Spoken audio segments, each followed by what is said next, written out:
Mata kuliah studi kelayakan bisnis. Suatu investasi atau suatu proyek bisnis tidak semata-mata hanya memperhitungkan keuntungan finansial saja. Suatu proyek atau suatu investasi dapat juga dilakukan pertimbangan dengan melihat manfaat dari sisi ekonomi, sosial, dan politik. Oleh karena itu, sesi ini adalah sesi studi kelayakan bisnis, aspek ekonomi, sosial, dan politik. Sebelum lebih jauh kita bicara tentang aspek ekonomi, sosial, dan politik, saya ingatkan bagi yang belum pernah subscribe, klik tanda lonceng supaya lebih mudah mengakses YouTube yang berkaitan dengan mata kuliah studi kelayakan bisnis. Terima kasih.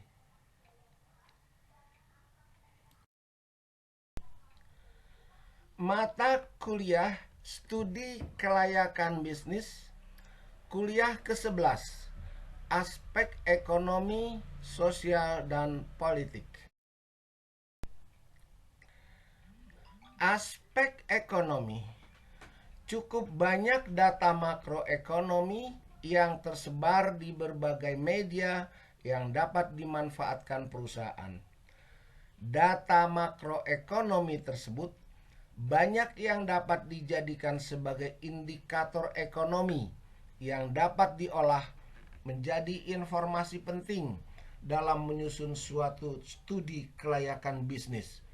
Misalnya PDB, produk domestik bruto, investasi, inflasi, kurs valuta asing, kredit perbankan, anggaran pemerintah, penganggaran pembangunan, perdagangan luar negeri, dan neraca pembayaran. Sisi rencana pembangunan nasional. Analisis manfaat proyek ditinjau dari sisi rencana pembangunan nasional dimaksudkan agar proyek dapat: 1. Memberikan kesempatan kerja bagi masyarakat. Pekerjaan yang dilakukan oleh tenaga kerja lokal tidak perlu diganti dengan tenaga kerja asing. Kedua, menggunakan sumber daya lokal. Sumber daya lokal misalnya bahan baku. Sebaiknya bahan baku lokal yang dipergunakan guna peningkatan perekonomian di daerah. Ketiga, menghasilkan dan menghemat devisa. Penggunaan bahan baku yang diambil dari produk lokal berarti mengurangi penggunaan bahan impor sehingga bisa menghemat devisa. Menumbuhkan industri lain. Dengan adanya proses bisnis yang baru, diharapkan tumbuh industri lain, baik yang sejenis atau industri pendukung lain seperti industri bahan baku maupun industri sebagai dampak positif adanya proyek atau investasi yang direncanakan.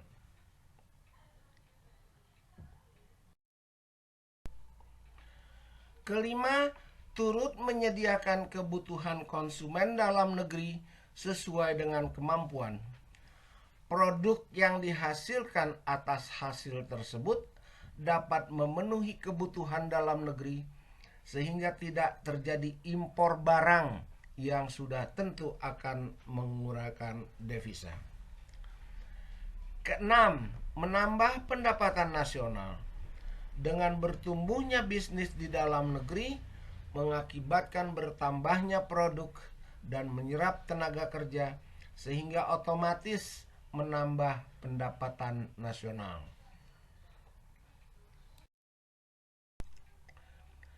Dari sisi distribusi nilai tambah, maksudnya adalah agar proyek yang akan dibangun memiliki nilai tambah. nilai tambah hendaknya dapat dihitung secara kuantitatif. Dalam perhitungan tersebut, agar lebih mudah dapat diasumsikan bahwa proyek dapat berproduksi dengan kapasitas normal. Setelah nilai tambah diketahui besarannya, nilai ini selanjutnya dapat didistribusikan.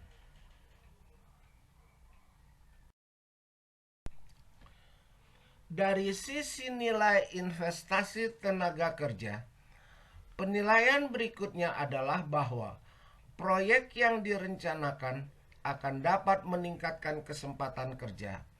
Salah satu cara mengukur proyek padat modal atau padat karya adalah dengan membagi jumlah investasi modal tetap ditambah dengan modal kerja dengan jumlah tenaga kerja yang terlibat sehingga didapat nilai investasi per tenaga kerja.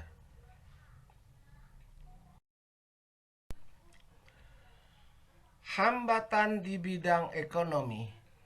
Pelaksanaan pembangunan ekonomi terus dilaksanakan dalam rangka menaikkan atau paling tidak mempertahankan pendapatan yang telah dicapai bagi Indonesia. Masih banyak tantangan dan hambatan yang dihadapi sehingga tidaklah mudah untuk melaksanakan pembangunan ekonomi yang juga berdampak pada aspek sosial dan politik.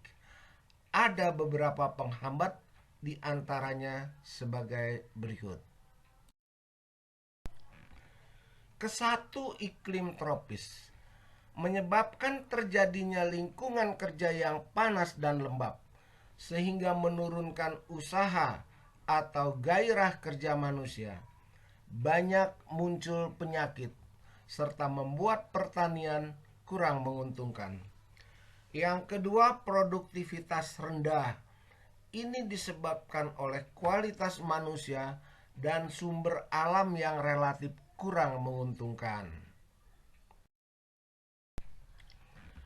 Ketiga, kapital sedikit. Ini disebabkan oleh rendahnya produktivitas tenaga kerja yang berakibat pada rendahnya pendapatan negara, sehingga tabungan sebagai sumber kapital juga menjadi rendah. Yang keempat, nilai perdagangan luar negeri yang rendah. Negara miskin biasanya mengandalkan ekspor bahan mentah yang mempunyai elastisitas penawaran permintaan atas perubahan harga yang inelastis, sehingga mengakibatkan kerugian.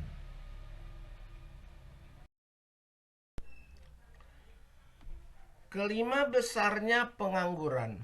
Hal ini disebabkan karena banyaknya tenaga kerja yang pindah dari desa ke kota, dan kota tak mampu menampung tenaga mereka karena kurangnya faktor produksi lain untuk mengimbanginya.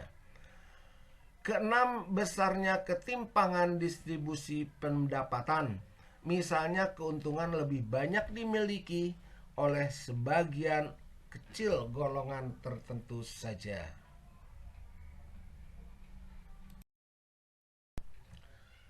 Ketujuh, tekanan penduduk yang berat. Hal ini disebabkan antara naiknya rata-rata umur manusia dibarengi dengan masih besarnya persentase kenaikan jumlah penduduk yang makin lama makin membebani sumber daya lain untuk memenuhi kebutuhan hidup. Yang kedelapan, penggunaan tanah yang produktivitasnya rendah. Hal ini disebabkan karena sektor pertanian menjadi mata pencaharian utama. Di samping itu, kualitas alat-alat produksi, pupuk, teknik pengolahan juga masih relatif rendah.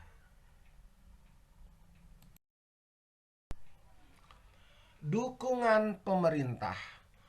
Pemerintah mempunyai kepentingan agar perdagangan yang dilakukan oleh perusahaan-perusahaan di dalam negeri akan menghasilkan devisa bagi negara. Salah satu dukungan itu adalah proteksi perdagangan. Instrumen terjadinya kebijakan proteksi perdagangan banyak ragamnya, tetapi tujuannya satu, yaitu menimbulkan distorsi pasar, dalam artian mencegah adanya pasar persaingan bebas.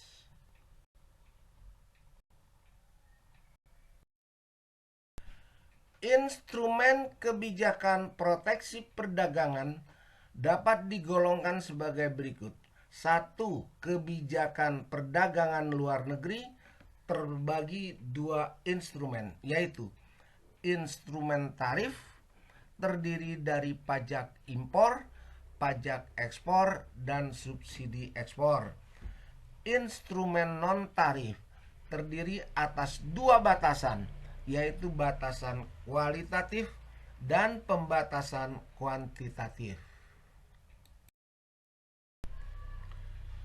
Kedua kebijakan perdagangan dalam negeri, pajak penjualan, retribusi, dan kewajiban pembayaran lainnya, pengaturan distribusi barang, peraturan stabilisasi harga. Ketiga kebijakan produksi terdiri atas subsidi pajak langsung bagi produsen, perlindungan harga produksi dan saran produksi, pengaturan penggunaan sarana produksi. Aspek sosial. Tujuan utama perusahaan adalah mencari keuntungan yang sebesar-besarnya. Namun demikian, perusahaan tidak dapat hidup sendirian. Perusahaan hidup bersama-sama dengan komponen lain. Salah satu komponen lain yang dimaksud adalah lembaga sosial. Sehingga dalam rangka keseimbangan tadi, hendaknya perusahaan juga memiliki tanggung jawab sosial.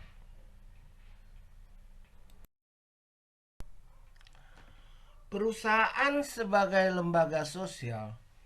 Sebuah perusahaan memiliki tugas melaksanakan bermacam-macam kegiatan dalam waktu yang bersamaan. Misalnya perusahaan manufaktur, selain membeli bahan baku, mengolahnya menjadi barang jadi, mendistribusikan ke pasar, dan lain-lain.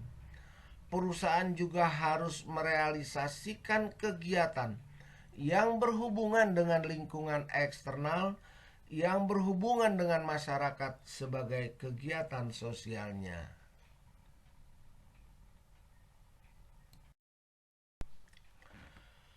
Perubahan kondisi sosial.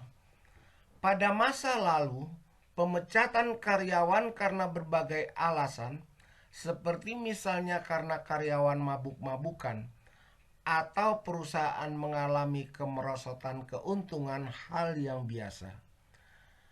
Kini tindakan seperti itu hanya akan membuat terganggunya keseimbangan dalam sistem sosial yang kompleks di dalam perusahaan. Karena semakin membaiknya peraturan perundang-undangan pemerintah dalam meningkatkan kualitas SDM dan lain-lain.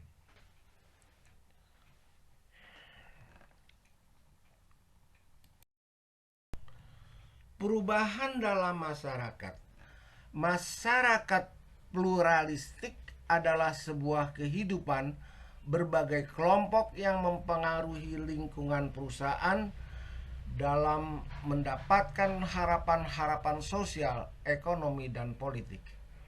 Masing-masing kelompok berusaha mengembangkan diri supaya fungsi sistem itu efektif.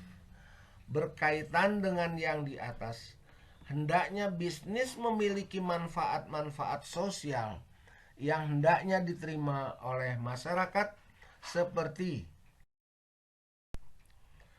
1. Membuka lapangan kerja baru.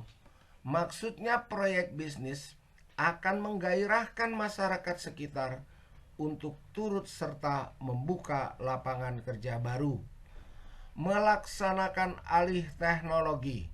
Maksudnya dengan dilakukannya alih teknologi ini kepada pekerja dengan berbagai cara pelatihan yang terprogram dengan baik diharapkan tidak hanya meningkatkan skill pekerja tetapi juga sikap mental sebagai tenaga kerja yang andal semakin kokoh.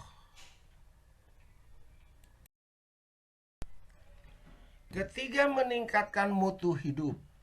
Sudah tentu adanya proyek bisnis akan turut serta mengurangi angka pengangguran sehingga mutu hidup masyarakatnya meningkat.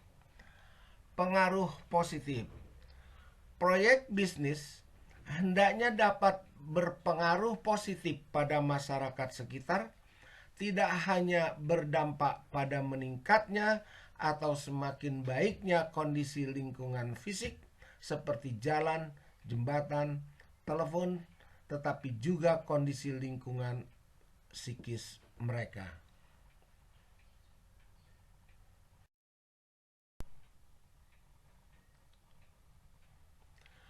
Aspek politik. Adanya isu, rumor, spekulasi yang timbul akibat kondisi politik yang diciptakan pemerintah akan mempengaruhi permintaan dan penawaran suatu produk, baik itu barang maupun jasa. Dalam menganalisis kelayakan bisnis, hendaknya aspek politik perlu pula dikaji untuk memperkirakan bahwa situasi politik saat bisnis dibangun dan diimplementasikan tidak akan sangat mengganggu sehingga kajian menjadi layak. Situasi politik dapat diketahui melalui berita-berita dan informasi dari media sosial. Berita dan informasi itu dapat diklasifikasikan ke dalam bagian good news dan bad news.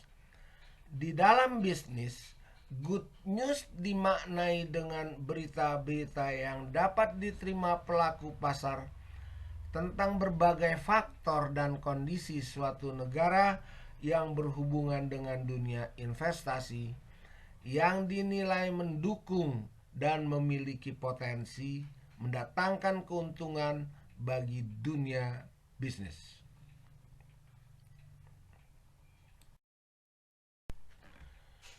Bad news dimaknai sebagai berita atau informasi yang diterima pelaku pasar tentang berbagai faktor atau kondisi suatu negara yang berhubungan dengan dunia investasi yang dinilai tidak mendukung dan memiliki potensi mendatangkan kerugian bagi dunia bisnis. Bad news dihindari pasar karena dampaknya merugikan dan mengancam dunia investasi. Implikasi pada studi kelayakan bisnis. Hasil studi aspek ekonomi, sosial, dan politik hendaknya memberikan informasi perihal satu, bagaimana kondisi ekonomi serta peran pemerintah dapat menunjang rencana bisnis, selain bagaimana peran bisnis setelah diimplementasikan dapat sedikit banyaknya mendukung pemerintah untuk memajukan ekonomi masyarakat.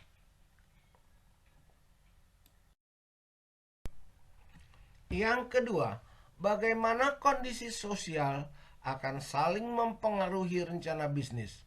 Misalnya informasi mengenai perusahaan sebagai lembaga sosial, perubahan kondisi sosial yang kompleks, dan peran perusahaan dalam masyarakat yang pluralistik.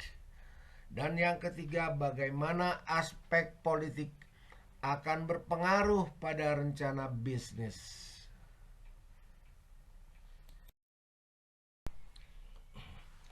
Demikian kuliah kita yang ke-11 untuk mata kuliah studi kelayakan bisnis. Akan kita lanjutkan nanti dengan kuliah-kuliah berikutnya Semoga bermanfaat untuk kita semua. Kalau Anda suka, Anda senang, jangan lupa untuk klik subscribe, klik tanda lonceng, dan share. Sekian dan terima kasih. Belajar, belajar, belajar. Semoga bermanfaat buat kita semua. Wallahu muwaffiq ila aqwamit thoriq. Wassalamualaikum warahmatullahi wabarakatuh.